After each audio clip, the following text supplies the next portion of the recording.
Are you struggling picking a winner from Facebook? I am going to show you a very efficient way to do that. If you are running advertisement, giveaways, anything on your Facebook page, I'm going to show you exactly how easy it is to pick a winner with the social important feature of my new project. Let's get straight in and get this done. So guys, what you want to do is once you have made a free account with Shortstack, okay, the links are down below, you want to come over here to the social import section. All right, you're going to go to your Facebook or whatever it is you are running the giveaway on, okay? You put your name in there like that. Choose a tag, let's say contest. All right, and continue. Now, have a look for the ads or on the timeline post. I'm going to log in with my Facebook. I'm going to blur this out so no one gets to see it. Guys, what you do then is you choose the page you actually want to go with. So I'm going with this one that I made purely for this video. Okay, done. And it's going to link down to them. Okay, I'm now linked to them on my Facebook. So all your timeline posts will go on here and you can actually select them. I'm going to click here and it's going to ask me which post. I'm going to choose this one that I made earlier.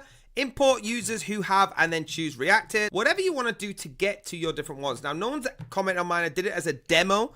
All right, but they will show up here. That's how easy it is to use the social important list. Then you can just simply go down the list and click who you want. You can set them up. I'm going to show you different videos on how to use the features here, but that's how you import your social media comments. Guys, if you want more videos like this, I'm going to be going through a few different ways you can use Shortstack to your advantage, okay? I'm super excited about this. Keep tuned to the channel, hit the like button, hit the subscribe button, hit the bell if you want to be notified, and I will see you on the very next video.